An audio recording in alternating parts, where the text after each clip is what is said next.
Oh, you've made it. You're finally here. To Christmas Day. That's right. That big end of the year holiday. And you're listening to Half Cocktails, that magical place where we like to have a good time celebrating science and the social contract and just plain old congeniality.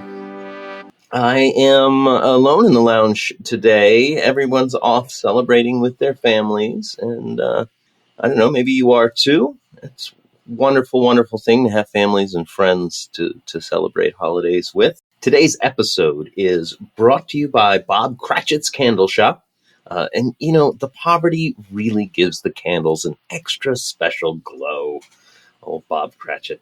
Today, we've got a shortened episode. I just wanted to take some time and discuss the reason for the season, this wonderful holiday that we all celebrate in one form or another. And let's take a little trip in the time machine and figure out how we got here. Nothing would be finer than historical diviners in a time machine. Nothing would be neater than to be a pastimes peeper in a time machine. All right. It all kind of starts with the Winter Solstice, right? That big celestial event that marks the shortest day and longest night of the year. It's had big historical and cultural importance throughout history. All sorts of civilizations have done things linking to this event, paying it honor. Lots of traditions. One of the most famous, I think, is none other than Stonehenge over in Wiltshire, England. Big, massive, circular pattern of standing stones, ranged very precisely. They think that it was constructed over several centuries. So the final form that we can go visit today, being about 4,500 years old, on the day of the winter solstice. If you are at Stonehenge at sunrise, you can see the lights come up and go through stones. That rising sun just lines up perfectly with the center axis of the ring, right? Just casts those lights through the archways and creates this amazing laser light show almost, right? Instead of laser, sunlight show. Really emphasizes the connection to the solar calendar that we as humanity have had for a long time. You've got many other sites. You've got one, Newgrange in Ireland, has a passage tomb built over 5,000 years ago, and it's got an inner chamber in it designed to capture the sunrise during the solstice, and it'll actually light the passageway during the solstice. Over in Peru, we've got the ancient Incan site of Machu Picchu. It's got lots of structures that line up with the solstices and the equinoxes. I actually got to visit that one in person, not during a solstice, kind of close to an equinox, but definitely not there for the equinox. They're also over nearby in Mexico, nearby globally speaking. We've got the Mayan ruins of Chichen Itza, and it has a very famous pyramid called the El Castillo Pyramid, or the Castle Pyramid. There, during an equinox, these shadows create an illusion of a serpent slithering down the pyramid steps. That's got to be my favorite. So we know that humanity in the wintertime, we've got these connections, and we've had them for a very, very long time. Lots of ancient structures line up with these celestial events. They've been ceremonial centers throughout for religious festivals, agricultural festivals, marking the passage of time. Obviously, that's almost like your calendar, right? When you don't have the written word, your calendar can be this stone structure that does this cool light show once a year, right? Now, how did we get from there to here? One step at a time, right? The transition from winter solstice to modern day Christmas, you know, we still have a lot of the light symbolism, right? Darkest day of the year. So we've got lights on our houses. We do candles and sit by the fire.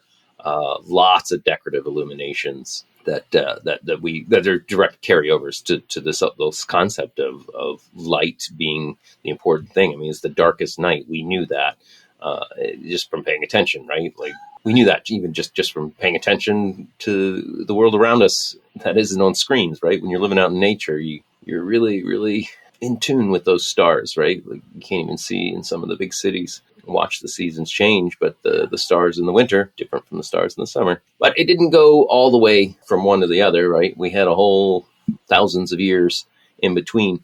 I'd say the earliest shift was Roman festival of Saturn. We called Saturnalia.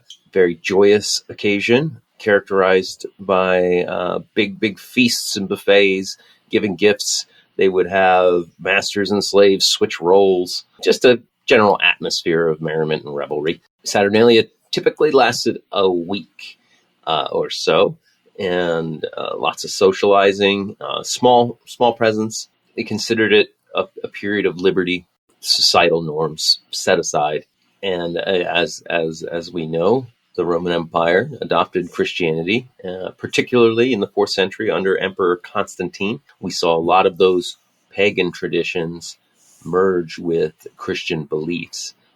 As Christianity spread, it became intertwined with the existing cultural practices of the time, which, of course, included Saturnalia. I mean, the Romans were the big boys on the block. So here we celebrated December 25th. Where's that date come from? Because that's not mentioned in the nativity story in the Bible. Well, surprisingly enough, early Christians did not celebrate Christ's birth. They just focused on the teachings and the resurrection stuff. But in the 4th century, Pope Julius I is the one. He set the date as December 25th. That's when we're going to celebrate the Nativity of Jesus. Of course, a very conspicuous date to choose. It's coinciding with the Winter Solstice and the Saturnalia festival. Perhaps potentially capitalizing on those pagan celebrations to kind of ease people into the new religion. Like, see, it's not so different here. Yeah, that's right. The War on Saturnalia has been ongoing for thousands of years. I, for one, am not going to let it stand. The assimilation of Saturnalia's essence in festivals and symbols and stuff into the Christian holiday of Christmas, very slow process. Elements like gift-giving, feasting, joyous spirit of the season, still got those, right?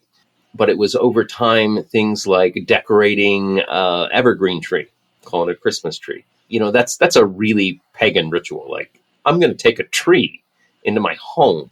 Like, there's nothing in Judaism or Christianity that is about evergreen trees. How could it be? Those trees didn't exist in the Middle East at the time. If ever, maybe tens of thousands, hundreds of thousands of years ago, it used to be jungle and deciduous forest. I don't know. What was that, coniferous forest? I don't know. I doubt it, but certainly not in the time frame when these religions were emerging from that area. So like the old Christmas tree, definitely more of absorbing that pagan symbol. The pagan, it was a ritual to symbolize life's continuity. That kind of got sucked up into the Christmas tradition, and it kind of culminated in what we know today. Take Santa Claus, for example. Very, very central, integral figure. All of that has nothing to do with the Christian religion, Christmas, Christmas. That's more rooted in, it's a kind of an amalgamation of several different figures, including Saint Nicholas, the Catholic saint of generosity and gift giving. The Dutch figure, Sinterniklaas, probably based on St. Nicholas as well.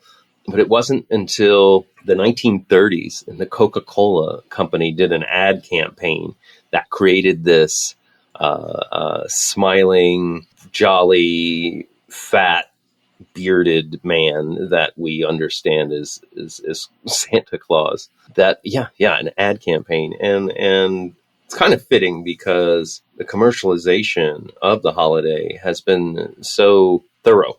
It's like, hey, here's this great excuse to give each other gifts. Well, you better spend money to do it. Nobody likes that homemade shit. I want gift cards.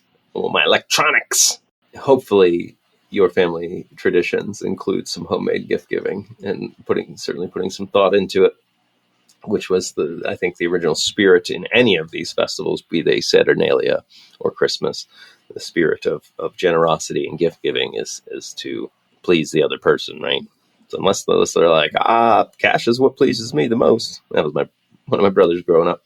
Would have rather just gotten his Christmas gifts in cold hard cash. Maybe you're like that. Let us know in the comments. Anyway, however, that's kind of the general gist of moving from winter solstice and less light worship to where we are today, where we've got all these different cultural stuff kind of like vacuumed up into one amalgamation. So would people want to celebrate this season however they wish? I like to try and be respectful, and if somebody says Merry Christmas, I'll say Merry Christmas. They say Happy Holidays, I'll say Happy Holidays.